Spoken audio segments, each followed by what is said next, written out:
What if your recurring nightmare occurred to more than just you? Would you have the courage to stay in a room with a dark entity? Can an older encounter haunt a person years later? Today we test the believability of the Hampton Oppression.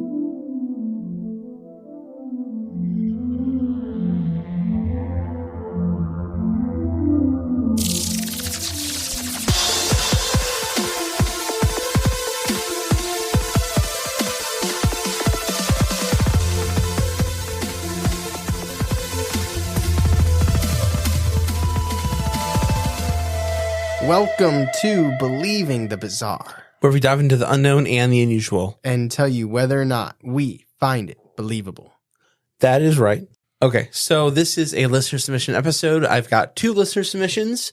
If you want your listener submission on the podcast, please go to believingthebizarre.com, where you can go to the submit my experience, and we'll get to it in 5 years. That's not true. No, only 3. 6 years. No, we're like a year behind. Yeah, But that's maybe true. we'll churn through these. You do kind of have your phone directly in front of my face. Your Yep. face. Like I can't see you. Mm, We got rid of all the other mic stuff that we used to have. There we go. Can you still read it or no? yeah. Hold on. You know, I'm still set up for the other thing. The other thing. Yeah. The other stuff. This is a little... How's that better? Yeah, as long as you can read it. Yeah, you know? this is fine. The first story's short. This is short first story.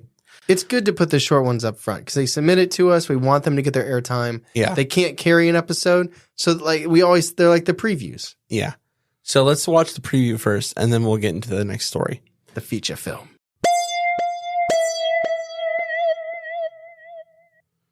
Trigger warning of familial abuse. So this is from Haley from Tampa, Florida. Now, she said that it happened in 2006 when she was about 3 years old. And this is when her experience started. It lasted until she moved out, basically, in 2018. Oh, and so this is 12 years? Yeah. Dang. So a little background. She lived in Daddy City, Florida. What? Daddy, D-A-D-E. I'm not sure if it's pronounced that way. That sounds I'm going to like... call it Daddy. Yeah, no, that sounds like... I'm trying to think of it sounds like a reality TV mansion, you know? It's like we entered 4 women into Daddyville who are going to see if they can win over the ultimate daddy, you know? Daddy, Florida. I guess. Daddy City, baby. 30 minutes out of Tampa, so she's near Tampa. Okay. From 2006 That's where Tom Brady lives now. all the way into about 2013, she experienced a dream.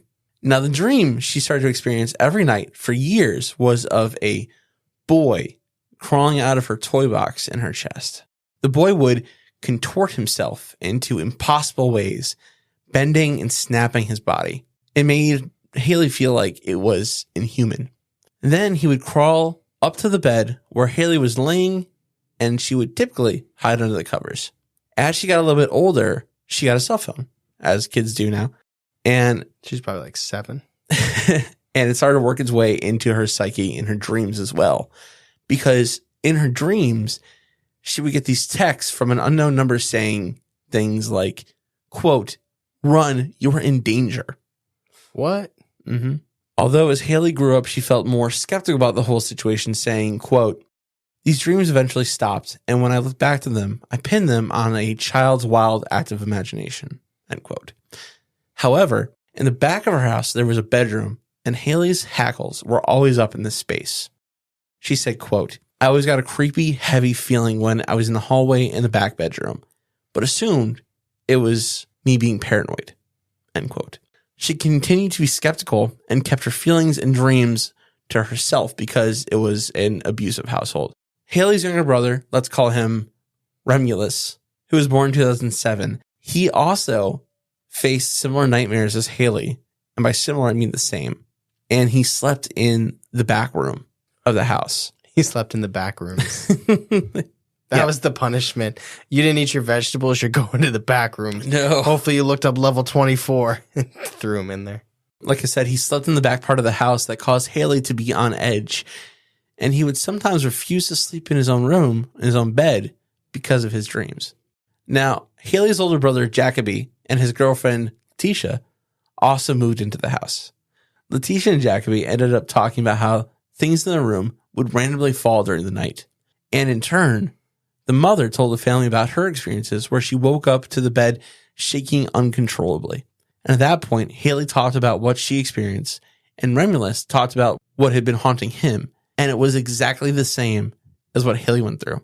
Now, the family was very religious, Southern Baptist, and this led them to believe that this was demonic. However, Haley ended this whole experience, this whole email, by saying, quote, "Looking back, it was definitely not demonic. This entity was doing no harm to us and was just present. We got many people to pray, and it didn't stop until we moved when our house was foreclosed. It doesn't make sense to be haunted, though, because the house was built in the 70s. I would love to hear y'all's thoughts on this. Sorry if there's anything."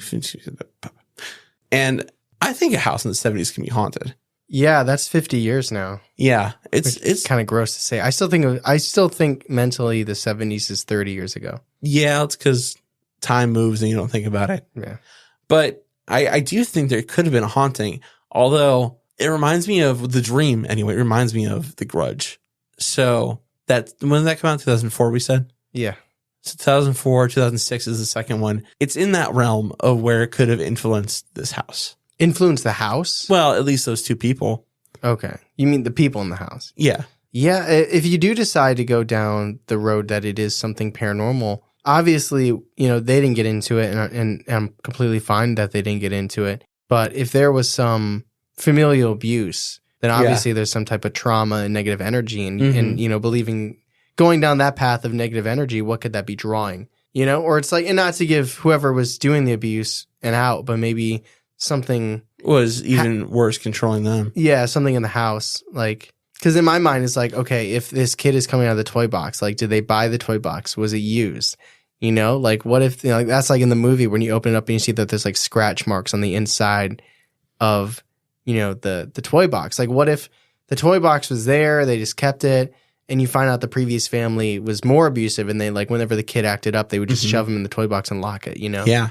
Or maybe he didn't make it. Maybe that's the ghost. Or they watched The Grudge and it was going, and they were like, oh God. And then they slept and they saw it. I think that the text messages feel completely irrelevant. Like, you're in danger. Yeah. I don't see how that would be tied to the boy in the chest at all. Especially since it's years later. The text messages happened in the dream. Oh, did they happen in the dream? Yeah, I wasn't sure. I guess I wasn't clear about that. It happened in the dream. I might not have been listening. It worked. The phone worked its way into the dreams. The phone worked its way into I thought the phone worked its way into, like, the occurrences. No. Well, technically, yes. But yes. I see what you mean. In the dream, she would get text messages saying things like, "Run, you're in danger." Okay, well, that could be also her feeling like she is in danger. It could, like, yeah. She's like disassociated from this other self that's telling her that she's, something else inside of her is trying to alert to her. Yeah, but then I don't know the amount of abuse that she was dealing with in her house. It's true. We don't know the level, and we don't know the trauma that's involved, and we don't know if whatever it was hindering or hurting or helping. Yeah, but she said it's done since she left. Yes, good. I don't think it was demonic, though.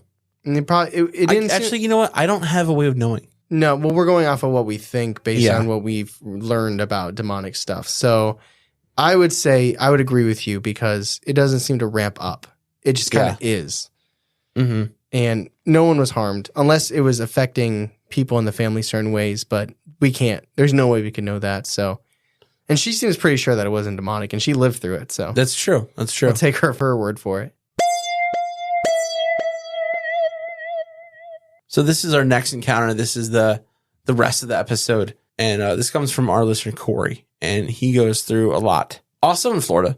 Is that the connection? Yeah, it's Florida. Just play the Plot to Bomb the Panhandle in the background. It's a great song. I would watch them again. I would see them again. Yeah. They're still touring, right? I don't know. I hope so. Their bassist is gone. Did he die?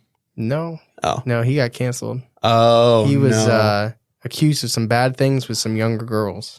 Jesus. Yeah. Not saying it's true. Not saying it's not true. But I got caught off guard, and this is completely not relevant. But I was on their Facebook page, and their background, I think there was some merch where it had 4 of them. I was like, what? And then I went on their Facebook, and the background was just 4 of them. I was like, did someone quit? And then I did a little digging. And I was like, oh, okay. Oh, no. Yeah. So the story comes from Corey from Florida, also from Florida. That's the connection. That's the connection. There it is. Yes. Is he an alligator? He might be. I'm not sure. Actually, it might be a really different twist if it was. That would change the whole perspective of this episode if he's an alligator. Yeah. I'm actually a crocodile. In 2003, Corey was around 8 years old, and he had this typical non-supernatural life until then. He also had a best friend named Alex, which, same. You can associate. Yeah. Not associate. You could relate. Yes. Not even close to associate. No. They grew up on a 1 mile long dirt road in a small town called Samson City, Florida. Roughly a week after Corey had turned 8, he was over at Alex's house while Alex's parents were away, and the 2 younger boys, 8 and 9, were left to babysit Alex's 5-year-old sister. Now, all the kids were in Alex's room when they heard a strange crash from the living room. Corey and Alex creeped along the hallway in the living room to get where they heard the sound, and then they stopped frozen in their tracks in horror. Corey described what they saw, and he said, quote, "What stood before us could only be described as evil incarnate. Levitating 2 feet off the ground and about 8 feet tall was a black, transparent figure with a shape I can't quite describe." End quote. Now, the boys were terrified, and Corey's ears were ringing, and they stared at this thing, and its glowing red eyes stared right back, giving off an aura of hate. It floated in front of the fireplace like some kind of evil blot. The boys were unable to speak or move, but Corey felt himself being inevitably drawn in closer and closer to this monster. Before Corey could get there, Alex's sister came around the corner, and she also saw this thing floating. She screamed and ran to the door, and just as she opened it, Alex's parents came in. Before the parents could see this thing, of course, it disappeared. It disappeared as though it were ash flying away. It left a 3-foot circle of soot in front of the fireplace behind it. Now, Corey just left the house wordlessly in a state of confusion after it had gone. Corey told his mom about what he saw, and she told him it was evil. And, quote, "God won't allow them to harm you," end quote. Corey took what his mom said, but it still took a few days for the nightmares to fade. 2 weeks after the incident, Alex came over Corey's house running while Corey's family was sitting on the porch.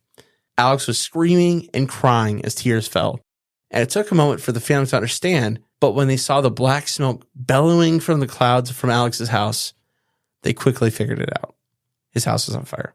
Corey's dad was a bit of a hero, and without thinking, he bolted off to Alex's. He found Alex's younger sister incapacitated on the floor from smoke inhalation and managed to get her outside just before the house was engulfed in flames. The house and surrounding area was devastated by the fire. Shortly after this, Corey's family moved about 20 miles away to Hampton, Florida. And that is where we'll take a break. So after this move is when things get significantly worse for Corey. So they moved into their new house in Hampton. And Corey's dad decided he needed to do a chore. And this is the first chore he needed to do. And that was to take some branches off the giant oak tree in the yard. His father attached a 30-foot ladder to this 50-foot tree. And he started to climb, and he got to the first limb. Sounds terrifying. Mm-hmm. And almost as soon as he started, Corey and his sister, who were in the yard, watched the ladder seemingly jerk to the left. The siblings screamed to try to grab their father's attention, but he could not hear them over the chainsaw, and he did not see the ladder move. He was on the ladder, though, wasn't he? Yeah, but he didn't, I think he's half in, half on, on the limb, too. Okay. See, I feel like he would know before they would know. Yeah, but he didn't notice, so. Not to interrupt, but is it bad that I'm getting more, my heart's going more about the height and then, the big black shadow thing? No. I guess it's because I've experienced height. This sets it up to be scary, as it's well told. Even if nothing scary happened, climbing a 30-foot ladder is scary. Oh, something happens. Okay. There was no wind at all that day, and so there was no reason why. But again, they saw the ladder shift further away from the tree, and then it fell. And with that, the chainsaw was yanked from their father's hands, and he fell after he hit his head on the tree. He fell all of the 30 feet and landed onto a picnic table that was only a few feet away from where the ladder was. And when he landed, he bounced off the table and was, quote, rolled underneath the picnic table. Oh, dude, I thought you were going to say chainsaw. No. Oh, dude, this could have gotten, I mean, this is already bad. This is already bad. Yeah. But, I mean, the chainsaw is like the bomb just waiting to go off here. So just as the two kids were running to their father, the massive trillium that the father was working on cracked and fell onto the table, almost breaking it in two, pinning Corey's father there where he was. Now the firefighters came, and they were able to free him from the pile of splintered wood, and he was life-flighted to the hospital. Miraculously, Corey's father didn't even break a bone. Wow. The worst thing that happened to him was a bruised rib. And he buy a new ladder. That's wild, isn't it? That's crazy. Yeah. I feel like he's like the dad that's like, hey, can you wheel me to the Home Depot? I need to buy a new ladder. Like that already thinking of the next project, Dad. His uncle actually came and finished it for him. That's nice. Which was very kind of him. He's like, I really don't want to do this anymore. He's like, if I just fall. Isn't that a wild story? Yeah, like, so obviously it's set up to be paranormal because the ladder jerks, but that's also just something that could accidentally happen that's still terrifying. I know. Yeah. Yeah, that was very scary. I'm going to think about that the next time. I'm like, if I go 3 rungs up on a ladder, I start sweating. It's like, oof. Imagine 30 feet. You see, like, that's why the mysterious staircases are stairs, not ladders. Because they know most people wouldn't climb the ladder. You know what I mean? If I saw a ladder in the middle of the forest, I'm not touching that. Mm-mm. You see staircase, you're like, oh, you know what? Maybe I'll get a nice view at the top. I can't even like picture how it's high. 30 feet? Yeah. How many stories is that you think? If you imagine 3 basketball courts, not courts, sorry, 3 basketball hoops on top of each other. That's pretty tall. I know. We shifted from football. It's the playoffs. So we're from football to basketball. It's 3 hoops. It's high. It's high because I've used a ladder to go up to my basketball hoop at home to like change the height and stuff. And even that, you know, when you get up top, I don't know, 30 foot, that's intense. So after this happened, something changed in Corey's sister. She got depressed. She started to fall into the wrong crowd. She got into drugs, and then she eventually left the house. Was she like 5? She was 16. Oh, Alex's sister was 5. I was like, what crowd? She's like, at the kindergarten Yo table. Gabba Gabba was really messed up. She went from the green crayon table to the red crayon table. The black crayon table. Yeah. They just used it for eyeliner. Like you listened to American Idiot. It just came out this year. I don't know what year this takes place. Around this time, also, Corey met a new friend named Marcus. They spent a lot of time together, and one night, the two sat in Corey's room playing games, and they heard this huge bang come from the window. As per the house rules, the bedroom was ajar, or so they thought. When the bang struck the window, the boys ran to the door, only to find that it was shut and locked. As the two boys screamed for help and pried at the lock, Corey could hear his dad from behind the door say, "Stand back." After he cracked the door open, the boys incoherently tried to explain what happened, but Corey's dad put them in the bathroom, and he got his handgun and did a sweep of the house. Whoa. After about 30 minutes, he came back and explained that there was no way anything could have touched the window.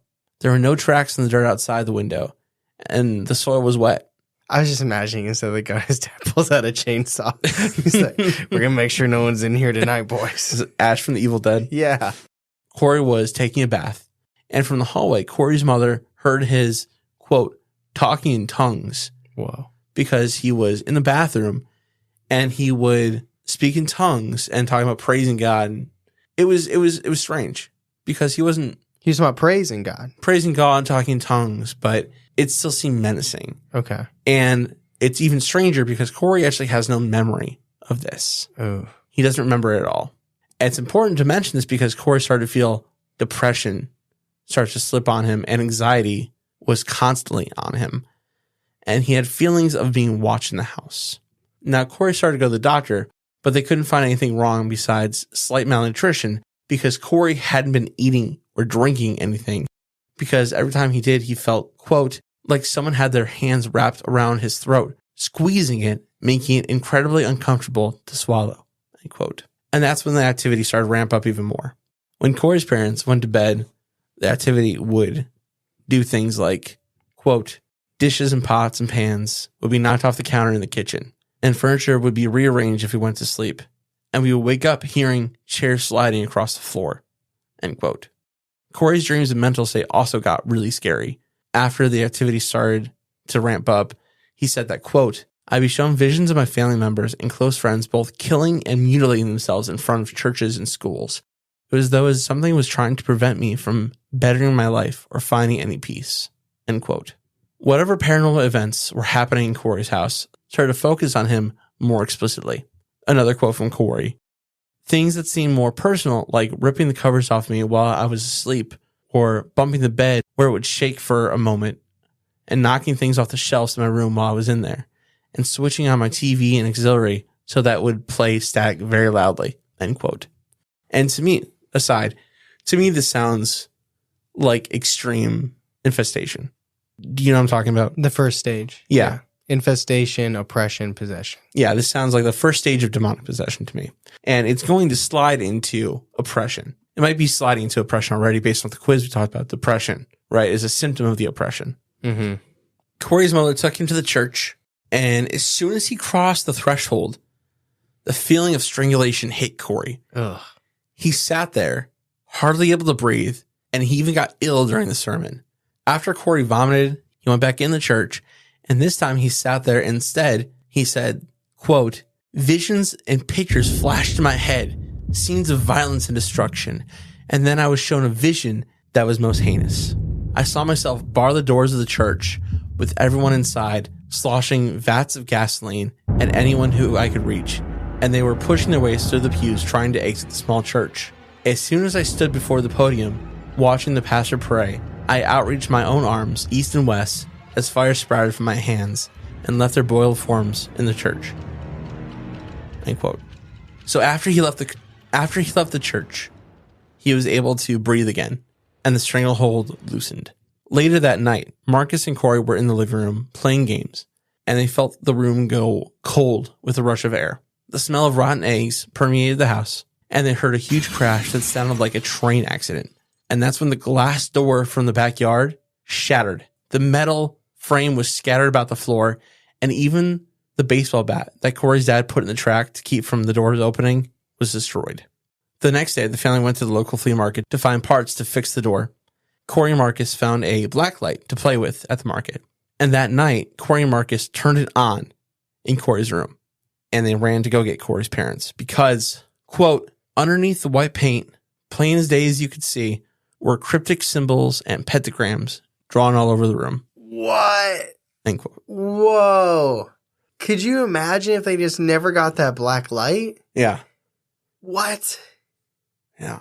So they moved from a place that had bad juju to another place that had satanic markings written on the walls? Yeah.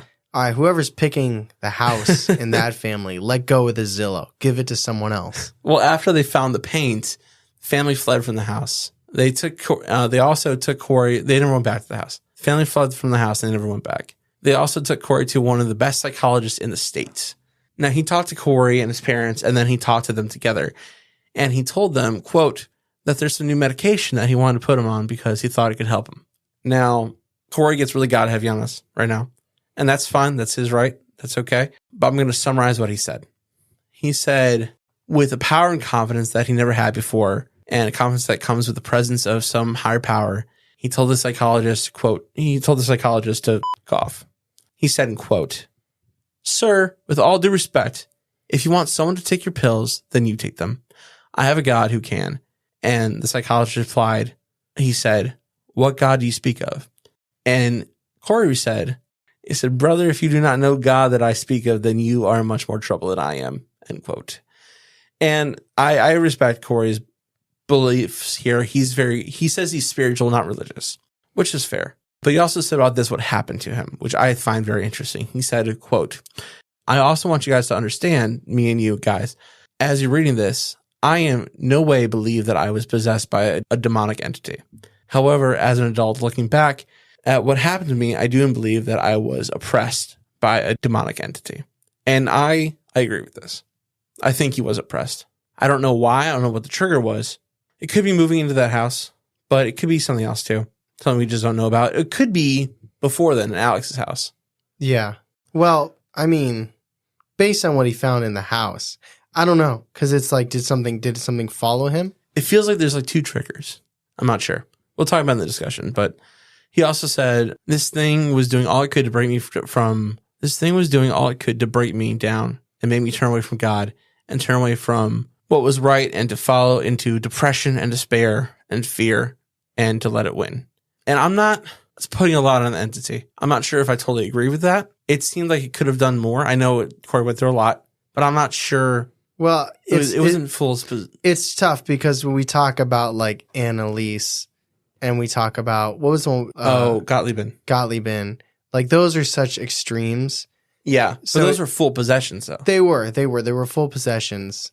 So in a way, this seems, and I hate to say it, minor compared to that, but at the same time, it's still really, really horrifying and still really traumatic. So obviously, we've seen them do more, so they could do more. Yes. You know what I mean? But although what happened to him was very scary. A lot of those things, the physical things were scary. So leaving the house, he just got better? Yeah, that doesn't typically happen. Not with demonic. Yeah.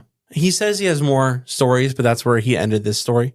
Okay. So maybe it didn't end there specifically, but maybe that's where he found the religious ending of it. It's interesting because if you believe the same thing with him from house 1 to house 2, then it feels more demonic because it's a personable attachment. Mm-hmm. But if by leaving the house 2 he got better, then it's like what happened. But like you're saying, maybe we don't see the whole picture here. I think that's probably what happened. Honestly, I think we probably see the movie ending. Yeah. Just not how it cleaned up. Tell the scientist to keep his own medication. I don't need you. I got my beliefs, and they're going to carry me through. Let's talk about this in the discussion.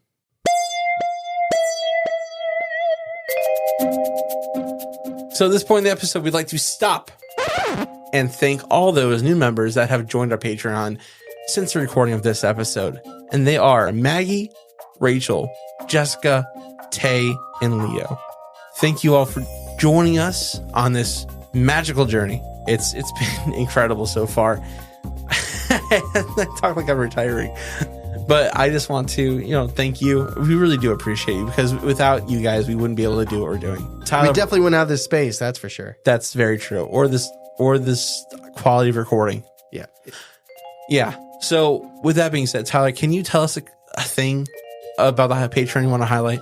Sure. Because there's a lot in the Patreon and there's more coming soon. Hint, hint. But one thing I really want to highlight is social media response. So for those of you that follow us on social media, Facebook, Instagram, unfortunately Twitter, you're just kind of there, and I'm sorry. We only got so much time, only so much hands, and they're too busy typing stuff out on Instagram and Facebook. But every Monday we do a question. It comes from the brain of producer Ben. And I feel like I'm extra amped on this right now because he's been doing a lot of horror movie type questions. That's true, yeah. That's my bag. Like I've said before, horror movies are why I'm even doing this podcast. That was my entry into this. And every Monday, a question is asked. Y'all respond to it. And on that Patreon segment, social media response, Ben reads us your answers. We respond to them. We give our thoughts. We talk about your answers, and then we say what we would say, how we would answer these questions. So it's fun. There's a lot of banter. We get to hear your thoughts, and it's funny because like we don't know all these people, but like people start responding every week, every month, and so you'll hear like a username. I don't know if that's what it's called. In Ben's voice specifically. Yeah, and it's funny because then I'll read it later on Instagram, and it'll still be Ben's voice in my head. But like I get to know people and their unique personality in a certain way based only on their usernames and the way that they respond to things. Yeah. It's like, oh, I know that. I don't know that person, but I know that name. Mm-hmm. And I think that's really cool. And I like hearing what people say. And I like just the questions. I think they're a lot of fun. It's always a fun thing to talk about, too. I always look forward to recording it. Something else I want to highlight quickly is something I don't think gets a lot of credit, and that is Bizarre News. Bizarre News it's a fun little segment where Tyler's like, hey, Charlie, what if I just talk about crazy stuff for like 20 minutes? I was like, yeah, that sounds awesome. And this past episode, I don't know what the date is on it, but I think it's maybe the funniest content we've put out ever. Ever? I don't know about ever. I really enjoyed it. How about recently? Recently. Okay, I'll give you recently. It was really good. It's different than other stuff we do because it's only paranormal things pulled from real news outlets. Like it's news. It's not stories. It's not like it's not like a story about a person that was possessed and then priest came. Well, maybe if that was in the news. Unless the news reported it, that's what it is. Yeah, this is... Someone's listening to our old podcast, and they're Yes, talking about they it. are. And I actually explained where that came from because they're like, I like this segment you guys used to do. And it's like, well, that actually turned into this and this. They made a reference to the embarrassing stories. Oh, no. I didn't see that part. Oh. Well, Yeah. if you want more content like embarrassing stories and fun behind the scenes content, Patreon is where to go. And with that being said, let's get back to the episode. Ooh, I feel like I just talked a lot. Like, you know what I mean? Like, you feel like you talked a lot. Yeah. I feel that in my throat right here. Yeah. We got a whole another episode to do. Woo! Because you're in Scotland. But I'm not. That's not Scottish. What was that accent? I don't know. I love it. Okay. So Corey's story. We talked about the first one. Talked about Haley's story. Yeah, I feel good about that one. Yeah. Let's talk about Corey's story. Did he experience demonic oppression? What happened with the first entity? What happened with the second? We never really saw a physical manifestation of the second entity. Do you think it was the reason why his sister left? I think it was partly involved. And do you think it attacked the father in a sense? With the tree? Yeah. I don't know. There's a lot of questions there. There's a lot of questions. Let's take it one at a time. With the sister then? Yeah, let's start there. I would love to hear her perspective because I this would is too. from Corey, but she started feeling oppression first, didn't she? Mm-hmm. Yeah, Or she infestation. She might have started to, we don't know if she was haunted. Yeah, like not to take away from Corey, but like what if she was dealing with some stuff That's what I was thinking when I was reading this. I was like, I don't know if he did this on purpose, but the way he set it up, it made it sound like his sister dealt with these things before he did. Yeah, I know. And it's like, I'm wondering if some of the questions we have would be answered if we knew her story. And that's not fair to Corey. This is his own thing, and I'm not trying to bring her and her experiences. He set that ball. Yeah, He set that ball. He pitched it. We had to hit it out now. Yeah. Because that's exactly like when you were saying she was feeling depressed first and then it went to him. I definitely think she was being affected some way, for sure. Even if she knew it was a spirit or not, like if she was aware of a demonic type entity or not, maybe it had this influence on her. Yeah. Because I think it's definitely possible. Yeah, I think so too. I'm going to say it's strong possibility that could have happened. So in terms of the dad being attacked, yeah, I don't know. I mean, the only thing that would make me think that is the fact that the ladder moved, and then I guess he got pinned, kind of. He did. Well, he said the story said, quote, was rolled under the table. He was rolled, like physically pushed. Yeah. Mm. You know what? He believes it too. The dad. Yeah. So it's not like he's the dad that's like, no, it was windy, and then the grass was slippery, so I rolled. Actually, like, he's not doing that horror movie dad stuff. Like, I think he would. I mean, I wonder if he would say, yeah, I was attacked. You know, I wonder if he would say he was attacked. I do. I wonder what he would say too. I want also another answer that could be potentially given with another family member's experience. Yeah. I think it's interesting that so often when this thing is seen, it's initiated with a crash. Yeah. And the last crash was explained. It was the door shattering. Yeah. The first crash was never explained, right? In the window? No. What was the first? First house. They heard a loud bang, and then they looked and they saw the shadow figure. Oh yeah, that was never explained. That was it was just there. Yeah. But it's like all three major occurrences outside of the tree were initiated with a huge crash. Yeah, that's right. That to me, that's just like something breaking up the normality to. It's also like not afraid. It's like, hey, I'm here. Yeah, that's true. It's very confrontational. It makes it seem like there's similarities between the thing in the first house and the thing in the second. I don't know. I don't know if we can even say it's the same thing, but I think there's a chance that it could be this thing that literally torched Alex's life and then moved on to Corey. But why? Why would that happen? Because it was Alex's house. Yeah. In the first experience, it wasn't Corey's house. Right. Yeah. I think it's like when he was like, of course, it disappeared when the parents came in. I was like, oh, that's like a movie. But the fact that it left remnants, that's creepy. that means that the family, whether or not they believed it, they saw that something happened. Yeah. You know, it wasn't like it disappeared and left no mark. And they're like, why are you guys, you know, whatever, we're going to be parents about it. You know, it's when they came in and they saw whatever the soot in front of the fireplace, whether or not they believed that it was this shadow figure levitating 2 feet off the ground, they knew something happened.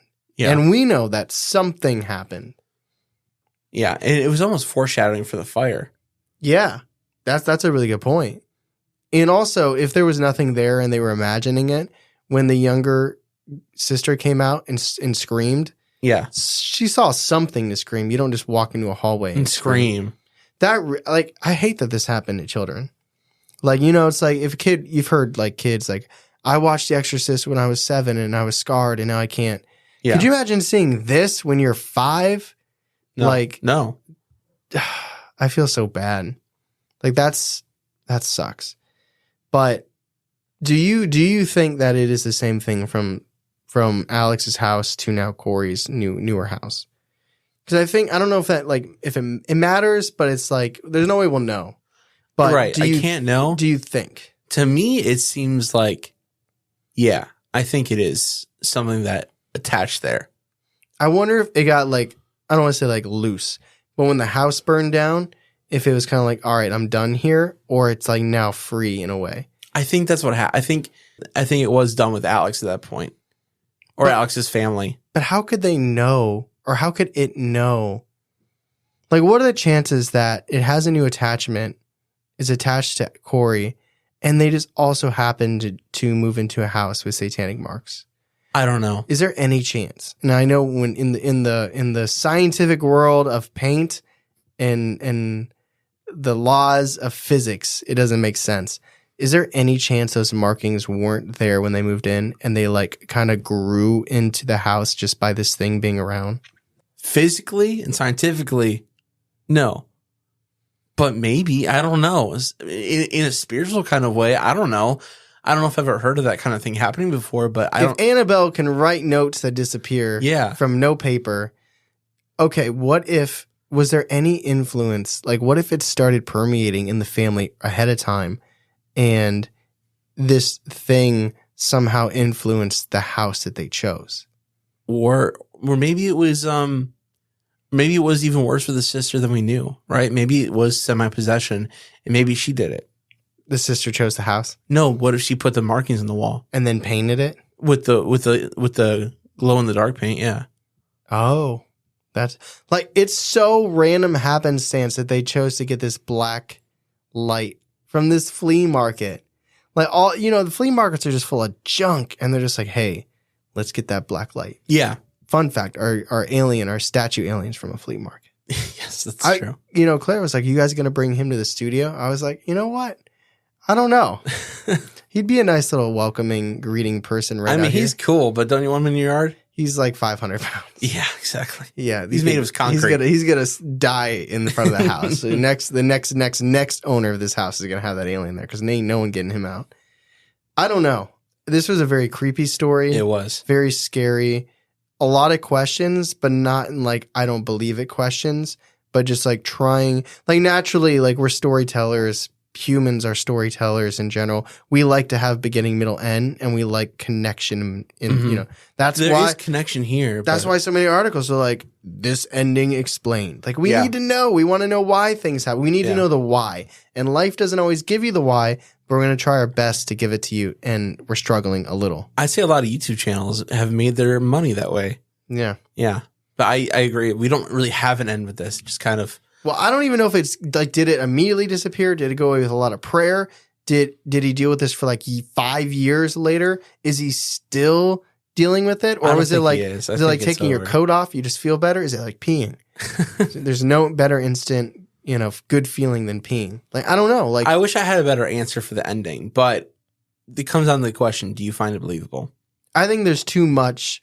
There's too many stories for it not to be believable. I think like even if one of those things is believable, then it's believable. Yeah, like, it's too heavily saturated to not believe it's believable. I mean, it could be viable, I guess, but like, I don't know. Like, and there's so many witnesses. Obviously, the dad believed it. They all saw what happened to the dad. How scary would it be to put your kid and his kid's friend in the bathroom only have your gun to what you are pretty sure it's probably nothing or a ghost, and you walk around your house for 30 minutes. He was totally on his 007. Dude, I think he had gun here, flashlight.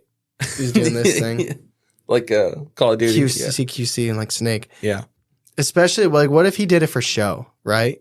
Like, he knew it was a ghost, but he was like, I need them to feel safe. Yeah.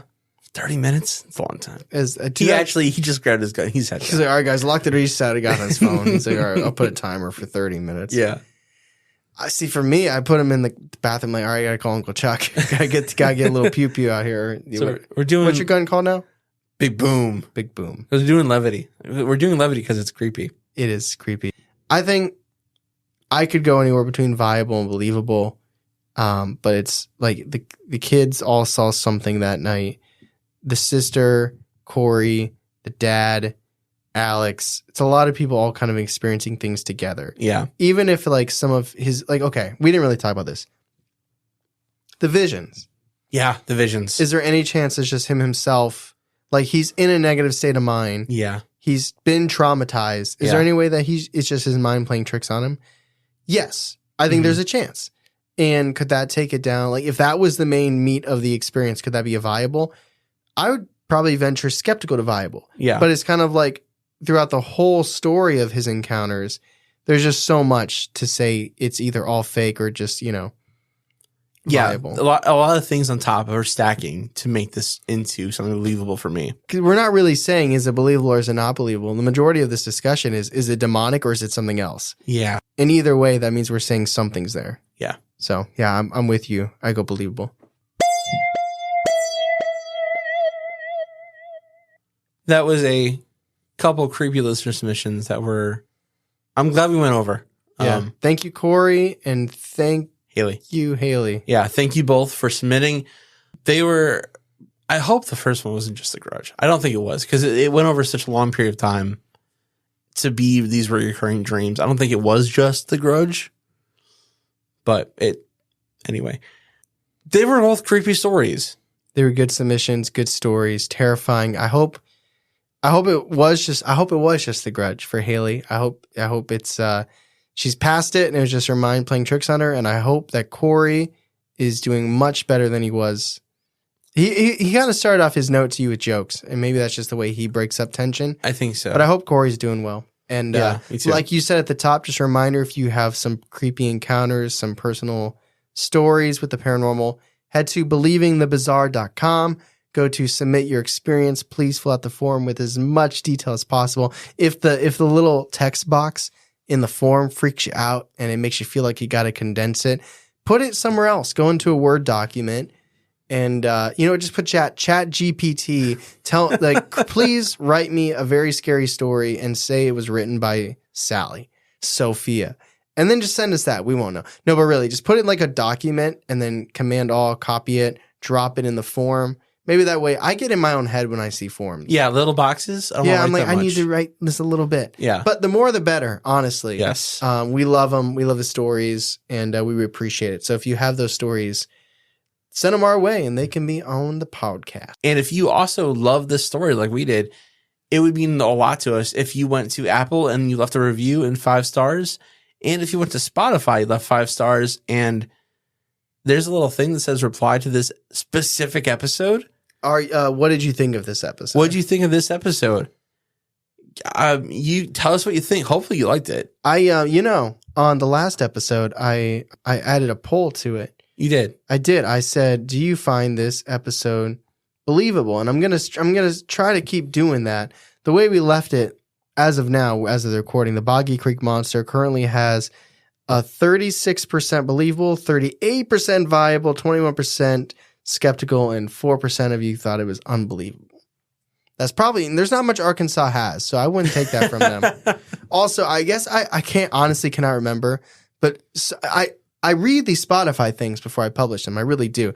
And someone, like last episode, was like, oh, you didn't mention Resident Evil 4, the remake. And I can't remember saying I was going to, but I'll say it now. I've only had one chance to play with my sister. She's been incredibly busy. Obviously, we've been busy, creating the new studio space. I've only played, if you know the game, I've only got to the point where you save Lewis or you see Lewis for the first time. So that's been my introduction so far to the Resident Evil 4 remake. I love it. It's a gorgeous game. It's so much fun. It's harder than I remember, but I also knew the last one like the back of my hand. And I quickly had no ammo, and I knew what was coming up when you enter the village. And I was like, "Oh shit!" And I'm like, "I'm not going to go in this room because I don't want to alert the chainsaw guy." And the game probably knew that, and it's like, you don't have a chance now, chainsaw guy. Oh no! I was just like, I looked at my sister. I was like, "Oh no!" But I'm really enjoying it. We play together, and it's like every other week, and we haven't got together again yet, but I'm excited to. So I honestly don't remember saying I was going to say anything about it, but I don't either. But you know what? Every now and then, maybe I'll look through some questions on there. And I did see someone said, a quotation said, "You're hurting me, Arkansas man." I'm sorry, Arkansas man. Yeah. Well, we do read them. Maybe we'll save at the end of some of these episodes. We'll talk about some of the things they say, just to, might as well make it relevant if you're going to take the time to say something. Might as well add a little bit of editing time. Well, this is so unedited. You don't have to edit this. It's not heavily edited. No one's listening right now. The only people that are listening right now are people whose hands are dirty. Like you're like, let go. You're mixing chicken, right? Like you got chicken in a bowl and your hands are oily. It's like, or you're driving and you don't want to break the law and you don't want to, you know what I mean? Like the people that are still listening right now, I feel like you physically can't. We got you. And we're prolonging it. And you're like, I just want to get to the next episode. It's like, we got you hostage. I'm just kidding. But seriously, we appreciate you. If you want more bonus content, we already talked about, we're all up on Patreon. New stuff's coming soon. We got stuff going all the way back to May of 2021. Fun games, quizzes, segments. We do movies. We send out shirts. So much bonus content. Check it out. See if there's something that you might like. But with that said, thank you so much for listening. As always, I'm Tyler. And I'm Charlie. And catch us next week on Believing the Bizarre. A podcast as bizarre as you are.